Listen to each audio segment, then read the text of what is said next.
Berlia Éditions présente un extrait du roman Le Pupitre d'Anthony Blanchet.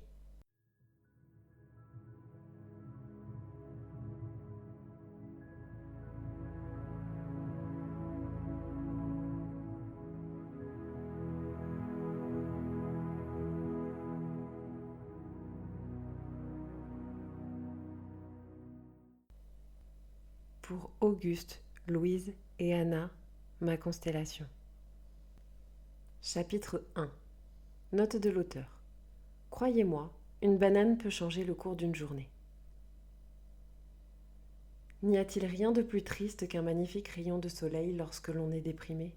Sa chaleur qui brûle sur mes épaules, son éclat qui m'éblouit et éclaire les visages des promeneurs d'un sourire radieux alors que je suis empli de larmes, sa lumière qui illumine la petite brocante et réchauffe les vendeurs immobiles. Tous ces détails me rendent encore plus malheureux à chaque seconde qui passe. Moi aussi, je voudrais profiter des bienfaits du soleil. Moi aussi, j'aimerais me délecter de ses caresses et ne penser à rien d'autre qu'à l'été approchant à grands pas. Moi aussi, je souhaiterais n'avoir d'autre pensée que la douceur de cette fin du mois de mai. Mais le cœur n'y est pas. Le cœur n'y est plus. Les derniers mots de Sophie résonnent en moi comme l'écho de mes souffrances silencieuses, celles que je ne m'autorise pas à dévoiler, celles qui me réveillent la nuit, en sueur, dans ce lit trop petit. La colère laisse place à l'angoisse, tandis que ces paroles me frappent encore et encore, projetant ainsi autour de moi une ombre invisible dont je suis le seul à profiter. Tu crois vraiment qu'un juge te donnera raison ? Regarde-toi, même pas capable de garder un boulot plus d'1 mois, et tu voudrais avoir la garde de ma fille ? Notre fille. Pour l'instant, c'est la mienne, et crois-moi, c'est pas près de changer. J'ai mal à l'idée qu'on puisse me retirer ma seule parcelle de bonheur, ma seule belle création, mon unique raison de sourire. Léa, 8 ans, ma petite princesse. Elle n'était même pas derrière la porte lorsque j'ai vu sa mère. Je crois qu'elle lui a demandé de rester dans sa chambre pour éviter d'entendre les terribles phrases qu'elle comptait m'asséner. Mais Léa n'est pas stupide. Elle sait que cela résulte de nos disputes d'adultes. Sa mère ne voit pas d'un bon œil le lien fusionnel qui existe entre nous. Un lien renforcé par la séparation. Je le sens dans les gestes de ma fille, dans la force qu'elle insuffle à chacune de nos étreintes. Et malgré mes convictions, je ne peux qu'espérer au plus profond de mon être recevoir un texto de Léa me disant qu'elle aurait voulu rester avec moi. Je scrute l'écran de mon téléphone, mais celui-ci reste invariablement éteint. Rien ne vibre, rien ne s'éclaire. Je n'ai pas le moindre message en attente. À tous les coups, Sophie lui a confisqué son portable. Je ne vois pas d'autre explication. Je suis en train de préparer la chambre de ma fille. J'ai trouvé un bon lit d'occasion et une jolie commode à retaper. Il ne manque plus qu'un petit bureau et elle aura tout ce qu'il faut pour...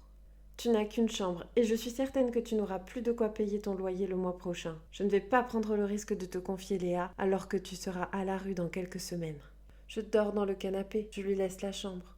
Tu ne comprends pas. Elle a besoin d'un père. Un vrai père qui s'occupe d'elle, pas d'une loque qui préfère vivre dans ses fantasmes au lieu de trouver un travail rémunéré. Il est hors de question que tu aies sa garde, même 1 semaine sur 2, je ne suis pas irresponsable moi.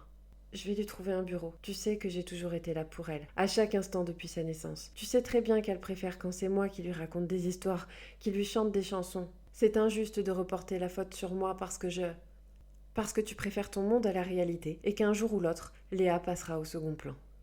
C'est faux, je te jure que c'est faux, et tu le sais aussi bien que moi. Je peux lui trouver un bureau. Ma voix, suppliante, n'inspire pas confiance, je le sais. Un bureau, un lit ou un palais ne changeront pas le manque d'estime que me porte ma femme. Enfin, mon ex-femme, comme je dois l'appeler maintenant. Le divorce n'a pas encore été prononcé, mais cela ne saurait tarder.